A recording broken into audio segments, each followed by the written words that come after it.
ഈ തലമുറയിലെ അധികമാർക്കും പരിചയമില്ലാത്ത ചരിത്രത്തിലെ ഒരു ഇരുണ്ട ഏടാണിത്. ചീമേനി കൂട്ടക്കൊല 1987 മാർച്ച് 23. അന്നൊരു തിങ്കളാഴ്ചയായിരുന്നു. കേരളത്തിൽ നിയമസഭാ തെരഞ്ഞെടുപ്പ് നടന്ന ദിവസം. അന്നാണ് കേരളത്തെ നടുക്കിയ ചീമേനി കൂട്ടക്കൊല നടന്നത്. കാസർഗോഡ് ജില്ലയിലെ ചീമേനിയിൽ 100ഓളം വരുന്ന അക്രമികൾ CPMന്റെ ചീമേനി ലോക്കൽ കമ്മിറ്റി ഓഫീസ് വളഞ്ഞ് തീയിടുകയും രക്ഷപ്പെടാൻ ശ്രമിച്ച 5 പ്രവർത്തകരെ വെട്ടിക്കൊലപ്പെടുത്തുകയും ചെയ്ത സംഭവമാണ് ചീമേനി കൂട്ടക്കൊല. CPM കോൺഗ്രസ് സംഘർഷത്തിൻ്റെ ബാക്കിപത്രം. ചീമേനി കൂട്ടക്കൊലയെപ്പറ്റി കോൺഗ്രസിനും CPMനും പറയാനുള്ളത് വ്യത്യസ്തമായ ന്യായീകരണങ്ങളാണ്. കാസർഗോഡ് ജില്ലയിലെ തൃക്കരിപ്പൂർ മണ്ഡലത്തിൽ കോൺഗ്രസ് പാർട്ടിക്ക് മേൽക്കൈയുള്ള ഒരു ഗ്രാമമായിരുന്നു അന്നത്തെ ചീമേനി. ചീമേനിയിലെ CPM ലോക്കൽ കമ്മിറ്റി ഓഫീസിൽ നിന്നും അധികം ദൂരെയല്ലായിരുന്നു ചീമേനി കോൺഗ്രസ് മണ്ഡലം കമ്മിറ്റി ഓഫീസ്. കോൺഗ്രസിൻ്റെ മണ്ഡലം കമ്മിറ്റി ഓഫീസിൽ നിന്നും വാളും കത്തിയും വടികളും മറ്റായുധങ്ങളുമായി 100ഓളം വരുന്ന കോൺഗ്രസുകാർ CPM ലോക്കൽ കമ്മിറ്റി ഓഫീസ് വളഞ്ഞാക്രമിച്ചു. ലോക്കൽ കമ്മിറ്റി ഓഫീസിനകത്ത് തെരഞ്ഞെടുപ്പ് വിശകലന യോഗം നടത്തുകയായിരുന്നു CPM പ്രവർത്തകർ. അവർ 30ഓളം പേരുണ്ടായിരുന്നു. 100ഓളം വരുന്ന അക്രമി സംഘം ഓഫീസിന് തീയിട്ടു. പുറത്തു ചാടി ഓടി രക്ഷപ്പെടാൻ ശ്രമിച്ച 4 CPM പ്രവർത്തകരെ വെട്ടിവീഴ്ത്തി. P. കുഞ്ഞപ്പൻ, M. കോരൻ, ആലുവളപ്പിൽ അമ്പു, ചാലിൽ കോരൻ എന്നിവർ അവിടെ വെച്ചു തന്നെ വെട്ടേറ്റ് വീണു. ബൂത്തിൻ്റെ ചുമതലയുണ്ടായിരുന്ന ലോക്കൽ കമ്മിറ്റി അംഗം KV കുഞ്ഞിക്കണ്ണൻ ഈ സംഭവം നടക്കുന്നതിന് കുറച്ചപ്പുറത്തായി ജംഗ്ഷനിൽ നിൽക്കുന്നുണ്ടായിരുന്നു. ഓഫീസ് തീയിട്ട് 4 പേരെയും വെട്ടിവീഴ്ത്തി തിരിച്ചു പോകുന്ന വഴി കുഞ്ഞിക്കണ്ണനെയും അക്രമികൾ വെട്ടിവീഴ്ത്തി. കുഞ്ഞിക്കണ്ണൻ്റെ മരണം ഉറപ്പിക്കാനായി അയാളുടെ തലയിൽ ഒരു വലിയ കല്ലെടുത്തിട്ടു. അങ്ങനെ കുഞ്ഞിക്കണ്ണൻ്റെയും മരണം ഉറപ്പാക്കിയിട്ടാണ് അവർ മടങ്ങിപ്പോയത്. ആ സംഭവത്തിൽ ഗുരുതരമായി പരിക്കേറ്റ CPM പ്രവർത്തകനായ ബാലകൃഷ്ണൻ ഒരുപാട് നാളത്തെ ചികിത്സയ്ക്ക് ശേഷമാണ് ജീവിതത്തിലേക്ക് തിരിച്ചു വന്നത്. സംഭവം അറിഞ്ഞ് EMSഉം EK നായനാരും അടക്കമുള്ള CPM നേതാക്കൾ ചീമേനിയിലെത്തി. ജാലിയൻ വാലാബാഗിന് സമാനമായ സംഭവമാണിത് എന്നായിരുന്നു EMS ചീമേനി കൂട്ടക്കൊലയെക്കുറിച്ച് അന്ന് പറഞ്ഞത്. യാതൊരു പ്രശ്നങ്ങളുമില്ലാതെയായിരുന്നു അന്ന് ചീമേനിയിൽ തെരഞ്ഞെടുപ്പ് നടന്നത്. തെരഞ്ഞെടുപ്പിൻ്റെ തിരക്കൊക്കെ കഴിഞ്ഞ് ലോക്കൽ കമ്മിറ്റി ഓഫീസിൽ കൂടിയിരുന്ന് തെരഞ്ഞെടുപ്പിനെ പറ്റിയുള്ള ചർച്ചകൾ നടത്തുമ്പോഴായിരുന്നു യാതൊരു പ്രകോപനവുമില്ലാതെ പാർട്ടി ഓഫീസ് വളഞ്ഞ തങ്ങളുടെ പ്രവർത്തകരെ കോൺഗ്രസുകാർ ആക്രമിച്ചത് എന്നായിരുന്നു CPMകാരുടെ വാദം. ചീമേനി സംഭവത്തെക്കുറിച്ച് കോൺഗ്രസിനും അവരുടേതായ വാദങ്ങളുണ്ട്.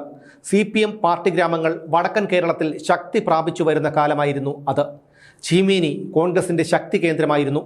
അതുപോലെ തന്നെ CPMൻ്റെ ശക്തി കേന്ദ്രമായിരുന്നു ചീമേനിക്ക് അധികം അകലെയല്ലാത്ത കയ്യൂർ. CPMൻ്റെ കയ്യൂരിലെ പ്രവർത്തകർ ബൂത്തിൻ്റെ ഏഴയലത്തേക്ക് പോലും കോൺഗ്രസുകാരെ അടുപ്പിച്ചിരുന്നില്ല. തിരിച്ച് അതുപോലെ കോൺഗ്രസ് ശക്തി കേന്ദ്രങ്ങളിൽ CPMകാരെയും തെരഞ്ഞെടുപ്പിൽ ബൂത്തുകളിൽ ഇരിക്കാൻ കോൺഗ്രസുകാർ സമ്മതിച്ചിരുന്നില്ല. കാലങ്ങളായി ഇതുതന്നെയായിരുന്നു അവസ്ഥ. അത്തവണത്തെ തെരഞ്ഞെടുപ്പിൽ 2 പാർട്ടികളും തമ്മിൽ ഒരു ഒത്തുതീർപ്പിലെത്തി. ആ ഒത്തുതീർപ്പനുസരിച്ച് പരസ്പരം ബൂത്തുകളിൽ ഓരോ ഏജന്റുമാരെ ഇരുത്താൻ ധാരണയായി. തെരഞ്ഞെടുപ്പ് നടന്ന ഒരു ദിവസത്തേക്കായി 2 പാർട്ടികളും ഉണ്ടാക്കിയ ഒത്തുതീർപ്പിൻ്റെ അടിസ്ഥാനത്തിൽ ചീമേനിയിലെ ജനപ്രിയ കോൺഗ്രസ് നേതാവായിരുന്ന പിലാന്തോളി കൃഷ്ണനെ കോൺഗ്രസ് കയ്യൂർ ബൂത്തിലേക്ക് ഏജന്റായി അയച്ചു എന്നൊക്കെ പറയാമെങ്കിലും അത് തികച്ചും സാങ്കേതികമായ ഒരു കാര്യം മാത്രമായിരുന്നു. ഒരു ബൂത്തിലെ പാർട്ടി ഏജന്റിൻ്റെ സ്വാഭാവികമായ കടമകളൊന്നും തന്നെ നിറവേറ്റാനുള്ള സ്വാതന്ത്ര്യം ഇങ്ങനെ പാർട്ടി ഗ്രാമങ്ങളിലെ ബൂത്തുകളിൽ ചെന്നിരിക്കുന്ന എതിർ പാർട്ടിയിലെ ഏജന്റുമാർക്കുണ്ടാകില്ല. അനങ്ങാതെ ഒരു മൂലയിൽ ചെന്നിരിക്കണം. അത് മാത്രമേ ചെയ്യാൻ കഴിയൂ. ഏത് പാർട്ടിക്കാണ് ആ ഗ്രാമത്തിൽ കയ്യൂക്കുള്ളത് അവരുടെ ഇഷ്ടമനുസരിച്ച് പോളിംഗ് നടക്കും. അഭിപ്രായം പറയുകയോ എതിർക്കുകയോ ചെയ്യാതിരുന്നാൽ ജീവനോടെ വൈകുന്നേരം വീട്ടിലെത്താം. അതായിരുന്നു സ്ഥിതി. എന്നാൽ കയ്യൂരിൽ കോൺഗ്രസിൻ്റെ ബൂത്ത് ഏജന്റായി ചെന്നിരുന്ന പിലാന്തോളി കൃഷ്ണൻ അന്ന് ആ ബൂത്തിൽ CPM ചെയ്ത കള്ളവോട്ടുകളെ ശക്തിയായി എതിർത്തു. കമ്മ്യൂണിസ്റ്റ് പാർട്ടിയുടെ ശക്തി കേന്ദ്രമായിരുന്നു കയ്യൂർ. അവിടെ സ്വാഭാവികമായും കൃഷ്ണൻ ഒറ്റപ്പെട്ടു. പിന്നീട് നടന്ന സംഘർഷത്തിനിടയിൽ CPM പ്രവർത്തകർ പിലാന്തോളി കൃഷ്ണനെ ക്രൂരമായി മർദ്ദിച്ചു. പിന്നീട് കുത്തിക്കൊലപ്പെടുത്തി. തെരഞ്ഞെടുപ്പ് കഴിഞ്ഞ് ചീമേനിയിലെ മാർക്സിസ്റ്റ് പാർട്ടി ഏജന്റ് തിരിച്ചു കയ്യൂരിലേക്ക് പോയി. തങ്ങളുടെ സഹപ്രവർത്തകനെ തിരിച്ചു വിളിക്കാനായി ജീപ്പിൽ കയ്യൂരിൽ ചെന്ന കോൺഗ്രസുകാർ കാണുന്നത് രക്തത്തിൽ കുളിച്ചു കിടക്കുന്ന പിലാന്തോളി കൃഷ്ണനെയായിരുന്നു. കൃഷ്ണൻ കൊല്ലപ്പെട്ടെന്നറിഞ്ഞതോടെ ചീമേനിയിലെ കോൺഗ്രസുകാർ രോഷാകുലരായി. കൃഷ്ണൻ്റെ മൃതദേഹവുമായി അതേ ജീപ്പിൽ തിരിച്ച് ചീമേനിയിലെത്തിയപ്പോഴേക്കും കോൺഗ്രസുകാരായ 100ലധികം ആളുകൾ വരുന്ന ജനക്കൂട്ടം മണ്ഡലം കമ്മിറ്റി ഓഫീസിൽ തടിച്ചുകൂടിയിരുന്നു. തിരിച്ചടിക്കണമെന്ന് അപ്പോൾ തന്നെ കോൺഗ്രസുകാർ ഉറപ്പിച്ചു. അവർ കയ്യിൽ കിട്ടിയ ആയുധങ്ങളുമായി ചീമേനിയിലെ CPM ലോക്കൽ കമ്മിറ്റി ഓഫീസിലേക്ക് പാഞ്ഞു. പിന്നീടാണ് തീവയ്പും കൊലപാതകങ്ങളും ഒക്കെ ഉണ്ടായത്. അതൊരിക്കലും മുൻകൂട്ടി ആസൂത്രണം ചെയ്ത ഒന്നായിരുന്നില്ല. അതിൽ കൊട്ടേഷൻ സംഘാംഗങ്ങളുമില്ലായിരുന്നു.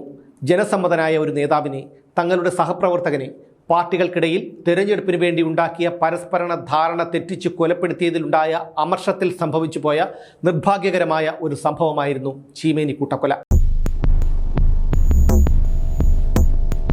തെരഞ്ഞെടുപ്പിന് ശേഷം അധികാരത്തിൽ വന്ന നായനാർ സർക്കാരിൻ്റെ കാലത്ത് ഈ കേസുമായി ബന്ധപ്പെട്ട കുറേ പേരെ അറസ്റ്റ് ചെയ്തെങ്കിലും ആക്രമണത്തിൻ്റെ ആൾക്കൂട്ട സ്വഭാവം കൊണ്ട് കേസ് തള്ളിപ്പോയി. അന്നത്തെ തെരഞ്ഞെടുപ്പ് ദിവസം കൊല്ലപ്പെട്ട പിലാന്തോളി കൃഷ്ണനെ കൂടാതെ ഈ സംഭവത്തിൽ പങ്കുണ്ടെന്ന് പാർട്ടി കണ്ടെത്തിയ മറ്റു 3 പേരെ കൂടി 3 വർഷത്തിനുള്ളിൽ CPM വകവരുത്തി. MM Jose, KP Surendran, Abraham എന്നിവരെയാണ് CPM പിന്നീട് കൊലപ്പെടുത്തിയത്. അങ്ങനെ ഒരു തിരഞ്ഞെടുപ്പ് ദിവസം നടന്ന ദൗർഭാഗ്യകരമായ സംഭവവും അതിനെ തുടർന്നുണ്ടായ പ്രതികാര നടപടികളും കാരണം 9 മനുഷ്യജീവനുകളാണ് അക്കാലത്ത് ചീമേനിക്ക് നഷ്ടമായത്. ഇതിനൊക്കെ അടിസ്ഥാന കാരണം ഒരു പാർട്ടിക്ക് സ്വാധീന ശക്തി കൂടുതലുള്ള പ്രദേശങ്ങളിൽ മറ്റുള്ള പാർട്ടിക്കാരെ പ്രവർത്തിക്കാൻ അനുവദിക്കാതിരിക്കുന്നതാണ്. തെരഞ്ഞെടുപ്പുകളിൽ തങ്ങളുടെ പാർട്ടികൾ കൊട്ടിഘോഷിക്കുന്ന പ്രത്യയശാസ്ത്രങ്ങൾക്കും സാമാന്യ മര്യാദകൾക്കും വിപരീതമായി ഗുണ്ടായിസം നടത്തുന്ന അപകടകരമായ രാഷ്ട്രീയ പ്രവർത്തന ശൈലിയാണ്.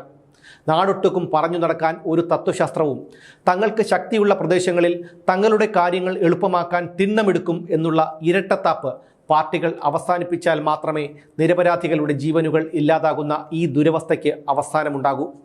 ഒരു പാർട്ടിയുടെ പ്രവർത്തകരിൽ നിന്നും അക്രമങ്ങളും കൊലപാതകങ്ങളുമൊക്കെ ഉണ്ടായി പാർട്ടി തന്നെ പ്രതിരോധത്തിലാകുമ്പോൾ പാർട്ടിയുടെ വക്താക്കളായി മാധ്യമങ്ങൾക്ക് മുന്നിൽ വരുന്നവർ പരിചയമായി പിടിക്കുന്ന ഒന്നാണ് മുൻകാലങ്ങളിൽ എതിർ പാർട്ടിക്കാരുടെ ഭാഗത്തു നിന്നുണ്ടായ സമാനമായ ആക്രമണങ്ങളുടെ ഓർമ്മപ്പെടുത്തലുകൾ. ഇത്തരം ന്യായീകരണങ്ങൾ നടത്തുന്നതുകൊണ്ട് തരക്കേടില്ല. എന്നാൽ മറവിയുടെ ചാരം മൂടിക്കിടക്കുന്നയിടത്തു നിന്നും കണ്ണും മിഴിച്ചെഴുന്നേൽക്കുന്ന ഓർമ്മകൾക്ക് ഒരു ചെറിയ പ്രശ്നമുണ്ട്. അയവെട്ടുന്നവർ പ്രതീക്ഷിക്കുന്നത് പോലെ അത് ഏകപക്ഷീയമായി കൊള്ളണമെന്നില്ല. ഇനിയൊരു രാഷ്ട്രീയ കുരുതി കൂടി ദൈവത്തിൻ്റെ സ്വന്തം നാട്ടിൽ ഉണ്ടാകാതിരിക്കട്ടെ.